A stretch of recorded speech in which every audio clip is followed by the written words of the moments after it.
ఇది కాకుండా అధ్యక్ష ఈరోజు ఈ ప్రభుత్వంలో మీరు ఒకసారి చూస్తే సుపరిపాలనకు నాంది పలికాం. ఒక పక్క అభివృద్ధి సంక్షేమం సుజావుగా జరగాలంటే పరిపాలన గుడ్ గవర్నెన్స్ ఉండాల్సిన అవసరం ఉంది.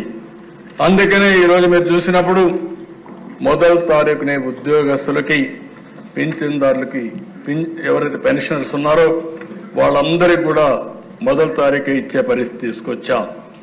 ఇక్కడ ఒక అధ్యక్ష ల్యాండ్ టైటిలింగ్ యాక్ట్ రద్దు చేశాం. యాంటీ ల్యాండ్ గ్రాబింగ్ యాక్ట్ తీసుకొస్తున్నాం. ఎవరైనా సరే భూ కబ్జాలు చేస్తే ఆ భూ కబ్జాలు చేశారని మేము ప్రూవ్ చేయడం కాదు, మీరే ప్రూవ్ చేసుకోవాల్సిన అవసరం ఉంటుంది. ఎవరైనా సరే ప్రైవేట్ భూములు జోలుకొచ్చినా ప్రభుత్వ భూములు జోలుకొచ్చినా ఎవరైతే ఈ కబ్జాదారులు ఉన్నారో ల్యాండ్ గ్రాబర్స్ ఉన్నారో వాళ్ళందరికీ హెచ్చరిక చేస్తున్నాం. ఈ సెషన్లో అనేది బిల్లు వస్తుంది, చట్టం అవుతుంది. గడిచిన 5 సంవత్సరాల్లో జరిగిన పనులు మీరు ఒక్కసారి ఆలోచిస్తే అధ్యక్ష ఎవరు పిటిషన్ ఇచ్చినా నాది 22A కింద రాసేశారు, నా భూమి వేరేవాడు కబ్జా చేశాడు, నా భూమి ఇప్పించండి అనే పరిస్థితికి వచ్చారు. ఒక ఫారెస్ట్ తయారు చేశారు, డ్రోన్ సర్వే అన్నారు, బౌండరీసే మార్చేశారు. ఇంకో పక్కన మీరు చూస్తే భూములు కూడా నాకు వచ్చే పిటిషన్లని అనలైజ్ చేస్తే 160% ల్యాండ్ డిస్ప్యూట్స్ వచ్చాయి. ఎక్కడికక్కడ భయంకరమైన వాతావరణం క్రియేట్ చేశారు. అందుకని అవసరమైతే ఇవన్నీ కూడా చెప్పాం.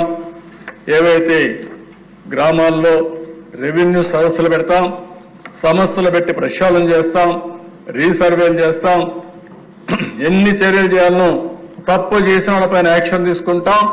తప్పులు సరిచేసే బాధ్యత ఈ ప్రభుత్వం తీసుకుని తొందరలోనే ఈ సమస్యకి పరిష్కార మార్గం చూపిస్తామని మరొకసారి ప్రజలందరికీ హామీ ఇస్తున్నాను. అదే మరిగా దేశ మద్యం దోపిడీ ఇప్పుడు కూడా అర్థం కాని విషయం.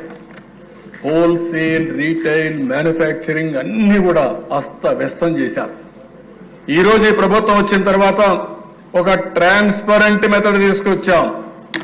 ఒకప్పుడు దేశంలో ఉండే బ్రాండ్లు కానీ పక్క దేశాల్లో ఉండే బ్రాండ్లు ఈ రాష్ట్రంలో ఉండేటివి కాదు, ఓన్ బ్రాండ్లు పెట్టారు. బూమ్ బూమ్ అని చాలాసార్లు ఇక్కడ కూడా మాట్లాడాను. అలాంటి బ్రాండ్స్ అన్ని వచ్చాయి. ఈరోజు ఆ బ్రాండ్లన్నీ పోయి స్టాండర్డ్ బ్రాండ్స్ వచ్చాయి. ఈరోజు ఎవరైనా సరే నా బ్రాండ్ లేదనో లేకుంటే ఎవరైనా మ్యానిపులేట్ చేస్తున్నారని చెప్పే అవకాశం లేకుండా చేశాం. అదే మరిగా షాపుల అలాట్మెంట్ కూడా లాటరీ వేసాం. అందరి సమస్యలు లాటరీ వేసి ఇచ్చాం తప్ప ఎక్కడా రికమెండేషన్ జరగలేదు. నేను ఇంకొక మాట కూడా హెచ్చరిస్తున్నాను.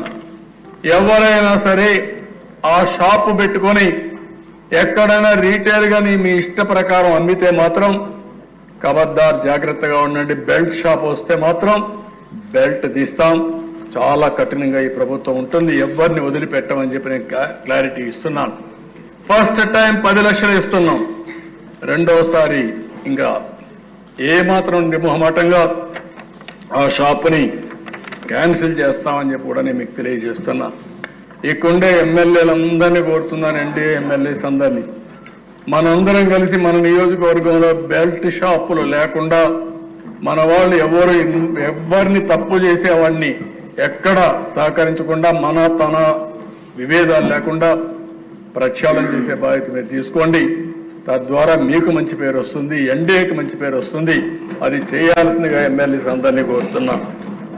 ఇంకో పక్కన అధ్యక్ష లాస్ట్ టైం విధానాలు చూస్తే జోబులన్నీ ఖాళీ అయిపోయినాయి, ఆరోగ్యం మొత్తం చెడిపోయే పరిస్థితి వచ్చింది. ఇంకో పక్కన 25 సంవత్సరాలు తాకట్టు పెట్టి మద్యం పైన అప్పు తీసుకొచ్చే పరిస్థితికి వచ్చారు. అవన్నీ విధానాలన్నీ క్యాన్సిల్ చేశాం. మళ్లీ కొత్త చరిత్రకు శ్రీకారం చుట్టాం.